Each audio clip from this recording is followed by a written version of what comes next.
buenas tardes, días o noches, dependiendo de la hora a la que sintonicen este podcast. Mi nombre es Michelle Wabi y les doy la bienvenida a este podcast dedicado a la incursión, análisis y estudio de temas relativos al derecho fiscal. En el episodio de hoy analizaremos las cuestiones incidentales que rodean el juicio de nulidad federal, como lo es la solicitud de suspensión del acto impugnado, el recurso de reclamación, la aclaración de sentencia y la queja por defecto o incumplimiento de la misma. Comenzamos.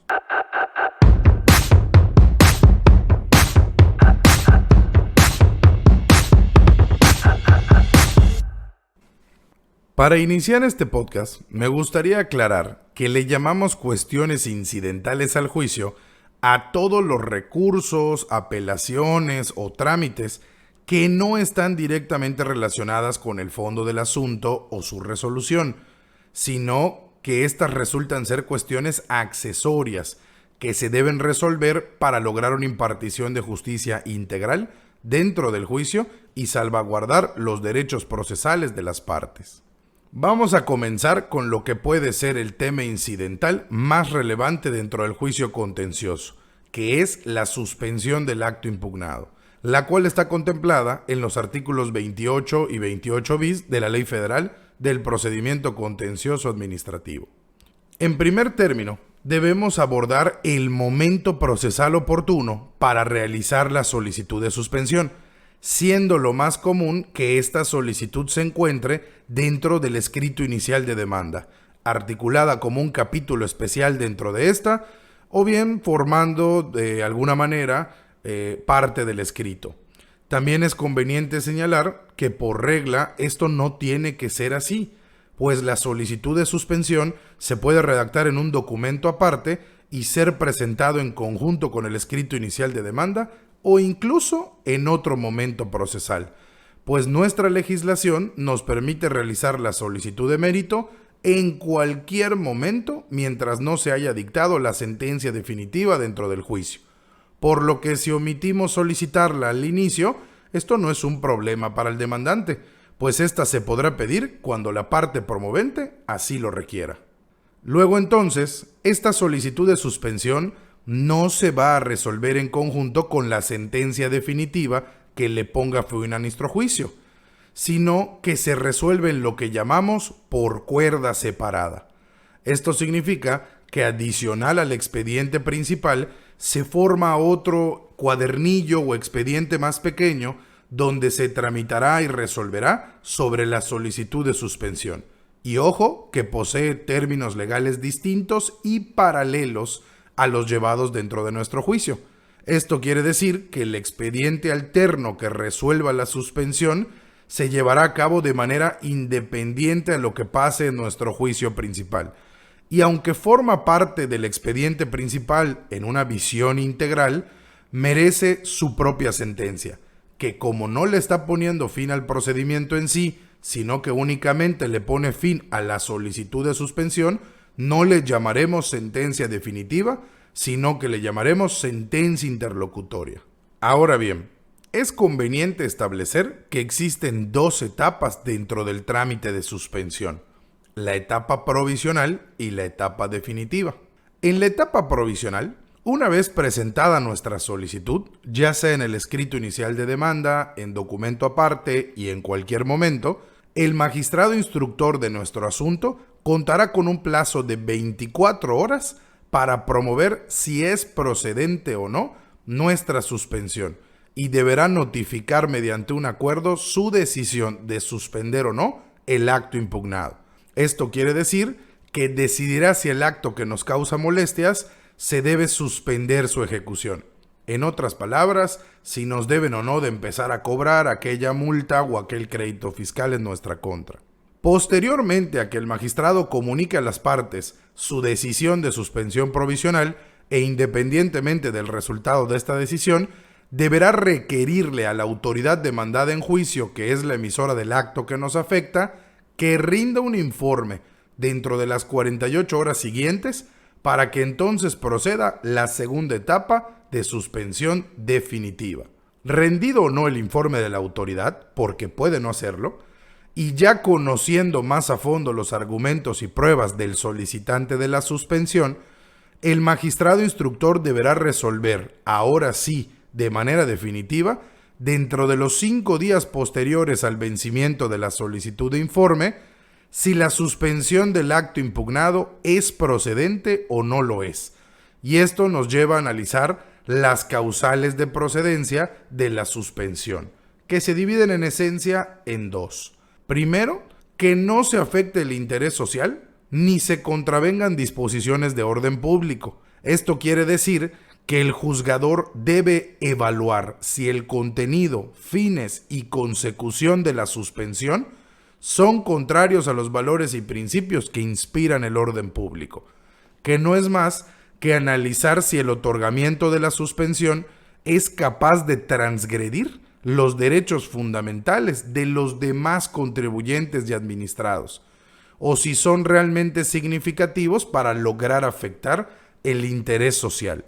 Por lo que para que proceda la suspensión del acto en juicio, dicha suspensión no puede trascender a que con ello afectemos derechos de otros particulares o incluso de la colectividad en general. Y como segundo criterio de procedencia, tenemos que el acto impugnado en juicio le cause daño al particular y perjuicios que sean de difícil reparación. Esto es, que si no se le otorga la suspensión del acto al solicitante y la autoridad lo lleva a cabo, puede resultar en que se menoscabe gravemente sus derechos, al grado de no saber si será posible restituírselos o, en otras palabras, que los efectos negativos del acto puedan ser irreversibles y que en caso de ganar en juicio no puedan repararle sus derechos y por lo tanto tenga que sufrir el particular, sin razón de ser, una transgresión. Además de estos 2 supuestos que son necesarios para el otorgamiento de la suspensión, la propia norma contempla una serie de requisitos para que esta suspensión pueda existir. Primero, tratándose de la suspensión de actos de determinación, liquidación, ejecución o cobro de contribuciones y en general de cualquier otro crédito fiscal, se concederá la suspensión siempre que se constituya una garantía del interés fiscal. Esto quiere decir que para que nuestra suspensión se tramite correctamente, debemos de garantizarle a la autoridad que nos está cobrando que en caso de perder el juicio le vamos a pagar. Y para esto el Código Fiscal nos da una serie de posibilidades, entre otros, que paguemos con fianzas, cheques de depósito, dinero en efectivo, negociaciones e incluso bienes de todo tipo. Por lo que si bien a algunas personas les puede parecer irrelevante pedir la suspensión, ya que en la práctica tendremos que pagar de alguna u otra manera, hay que aclarar que esto es con el carácter de garantía y no de pago, por lo que si resultamos vencedores en el juicio, se cancelará el otorgamiento de la garantía y la recuperaremos, evitando así que la autoridad nos cobre de manera coactiva y dolorosa en la operación de nuestro negocio o con el congelamiento de cuentas o el embargo de bienes, que puede resultar para algunos empresarios más incómodo o incluso más lesivo para la empresa. Como segundo requisito, en los casos en que la suspensión pudiera causar daños o perjuicios a terceros, se va a conceder esta si el solicitante otorga garantía bastante, ya no ante la autoridad, sino ante el tercero al que haya que repararle el daño o indemnizarle el perjuicio. Y en caso de que el actor no obtenga una sentencia favorable, la tercera persona se cobrará con esta garantía. Ahora, cuando estamos ante afectaciones que no son estimadas en dinero, de proceder la suspensión se fijará discrecionalmente el importe de la garantía. Es decir, cuando no hay un monto determinado, será tarea del magistrado instructor cuantificar cuánto debe ser esta garantía en el juicio. Como tercer requisito, en los demás casos se concederá la suspensión determinando la situación en que habrá de quedar las cosas, así como las medidas pertinentes para preservar la materia del juicio principal, hasta que se pronuncie una sentencia firme. Esto es, no siempre se va a tener que garantizar la suspensión, pues en caso de no afectar a terceros y de no ser un crédito fiscal en contra de alguna autoridad, se podrá determinar la suspensión del acto sin mayor requisito económico. Como nota al margen, y para finalizar el tema de la suspensión, debo precisar que en caso de que el solicitante de la suspensión considere que el monto determinado para indemnizar a un tercero resulte excesivo y con esto sobrepasa su capacidad económica, podrá reclamar esa determinación y pedir que sea reducida de acuerdo a su capacidad económica probada en el juicio. Continuando con las cuestiones incidentales en el juicio de nulidad, entraremos en materia del recurso de reclamación, el cual por definición se entiende como el medio procesal a través del que alguna de las partes en el juicio puede reclamar la ilegalidad de algunas de las actuaciones del magistrado instructor, que considera que afectan sus derechos procesales o que no se ajusta a lo que dice expresamente la ley. Por lo anterior, este recurso nos permitirá señalar nuestro desacuerdo con alguna determinación que haya realizado el magistrado instructor durante la tramitación de nuestro juicio, recalcando que no será de todas las actuaciones, sino que solo podemos reclamar y pedir la revocación de ciertas actuaciones, como son las siguientes. Primero, los acuerdos que admitan, desechen o tengan por no presentada la demanda. Segundo, los acuerdos que admitan, desechen o tengan por no presentada la contestación, la ampliación de demanda o alguna de las pruebas. Tercero, las que decreten o nieguen el sobreseimiento del juicio antes del cierre de instrucción. Y cuarto, aquellas que admitan o rechacen la intervención de terceros en el juicio. Esto quiere decir que si no estamos de acuerdo con uno de los actos que acabamos de mencionar, podemos presentar la reclamación dentro de los 10 días hábiles siguientes a que nos sea notificado el auto del magistrado que nos causa afectación. En la reclamación, la parte recurrente deberá expresar su desacuerdo legal de por qué considera que la actuación del instructor no se ajustó a derecho, y para ello podrá presentar las pruebas que considere necesario.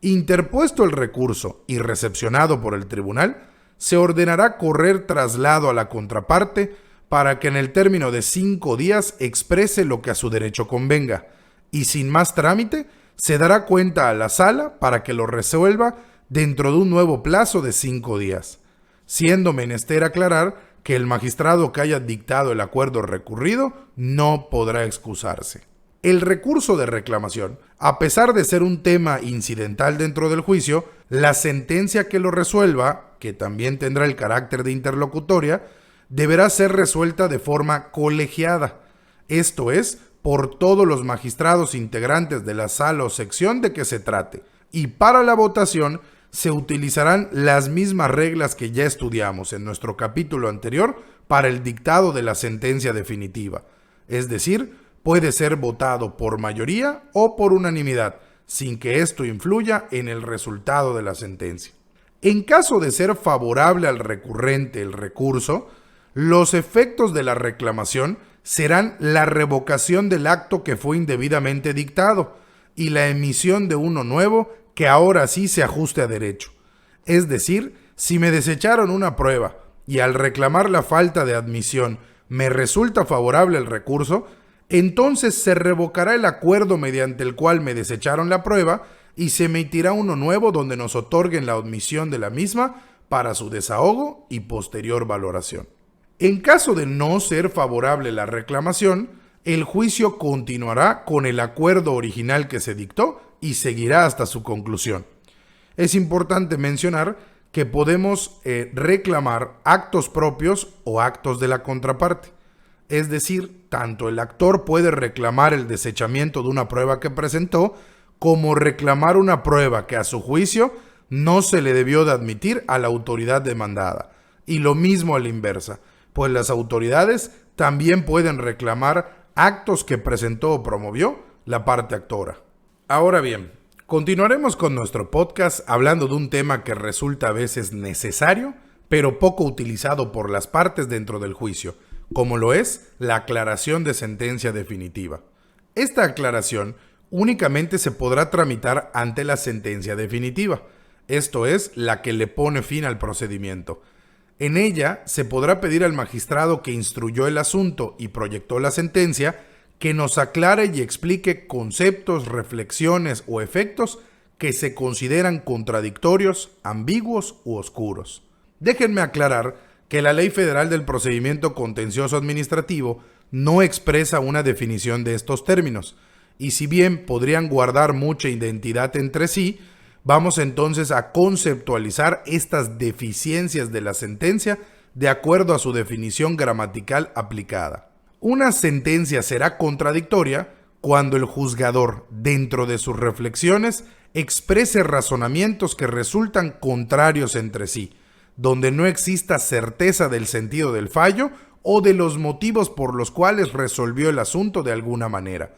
siendo que del cuerpo de la sentencia se advierta que resolvió cosas que pueden resultar incluso excluyentes entre sí.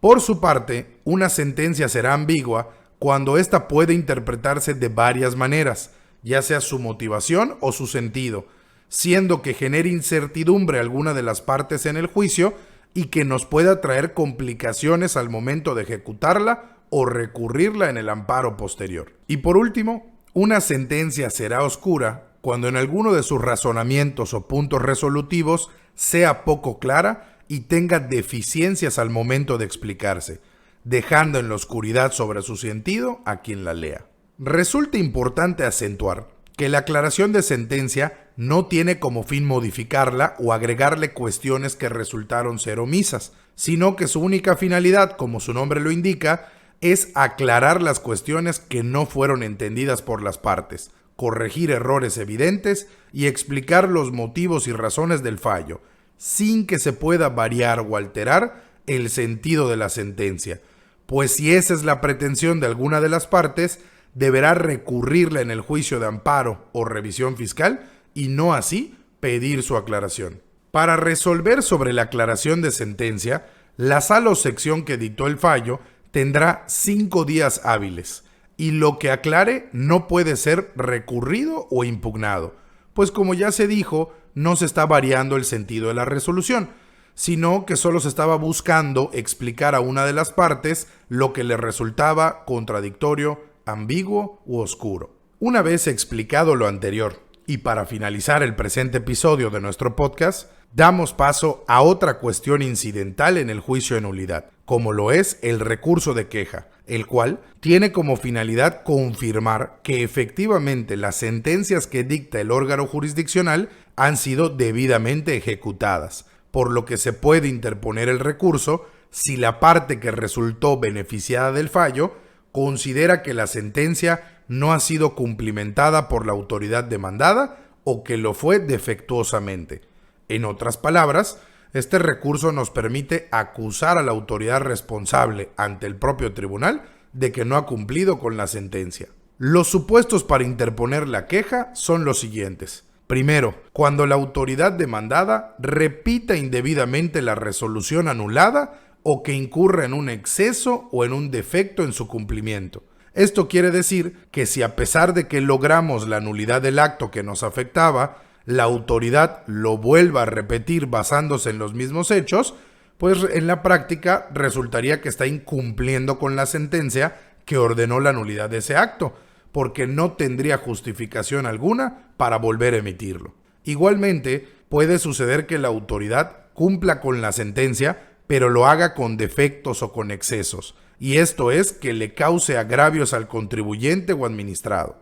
En este caso, el beneficiario de la sentencia debe demostrar en su queja que la autoridad ha sido omisa en cumplir correctamente con la sentencia o que la forma en la que pretendió cumplir le sigue causando alguna afectación en sus derechos. Y como segundo supuesto, es que la autoridad sea totalmente omisa en cumplir la sentencia, es decir, que los actos que nos afectaban y que fueron anulados sigan teniendo en la práctica efectos jurídicos, por lo que ganar el juicio no nos ha otorgado ningún beneficio. Y pongo un ejemplo sencillo. Una clausura de un local comercial cuya resolución de clausura fue anulada y que la autoridad, a pesar de haber perdido el juicio, se niegue o sea omisa en reaperturar el establecimiento o el negocio. Entonces, en ese caso, la parte actora debe avisar al tribunal, mediante la interposición de la queja, que no se ha cumplido con la sentencia que se dictó en el juicio. Para el trámite de la queja por repetición o defectos en su cumplimiento, la parte actora tendrá 15 días para promover el recurso, expresando claramente cuál es el supuesto del que se queja y solicitando al tribunal que requiera el debido cumplimiento a la autoridad que resulte responsable. Si el trámite se realizara en contra de la omisión total de dar cumplimiento a la sentencia, la parte actora podrá promover el recurso en cualquier momento que considere, siempre que el plazo que se le dio a la autoridad demandada para cumplir la sentencia haya vencido o haya expirado. Una vez interpuesto el recurso en cuestión, el tribunal o sección deberá pedirle a la autoridad que no ha cumplido con la sentencia o que lo ha hecho de manera deficiente, que rinda un informe dentro de los 5 días hábiles siguientes. Y vencido este plazo, con informe o sin este, el tribunal resolverá dentro de 5 días si existe o no defecto o incumplimiento de sentencia. En caso de que el juzgador resuelva favorablemente la queja por repetición, anulará el nuevo acto que le causa agravio al particular para salvaguardar sus derechos y además interpondrá una multa a la autoridad que incurrió en repetición del acto y le enviará un informe dando cuenta de lo sucedido a su superior jerárquico. Ahora, en el supuesto de que el juzgador resuelva favorablemente la queja porque existió un cumplimiento defectuoso o en exceso, procederá a dejar sin efectos la resolución que provocó la queja y concederá a la autoridad demandada un nuevo plazo de 20 días para que dé un nuevo cumplimiento al fallo, precisándole a la autoridad la forma y los términos conforme a los cuales deberá cumplir la sentencia para no afectar derechos del contribuyente o administrado. Este recurso de queja se resuelve de manera colegiada. Y déjenme comentarles que es de suma importancia dentro del procedimiento contencioso, porque de nada nos sirve activar toda la maquinaria jurisdiccional para tramitar y ganar los juicios si nuestras victorias no se ven reflejado en beneficios reales sobre nuestros derechos. Y hasta aquí nuestra serie de 3 capítulos dentro de nuestro podcast dedicados exclusivamente al juicio contencioso administrativo federal. Hasta la próxima.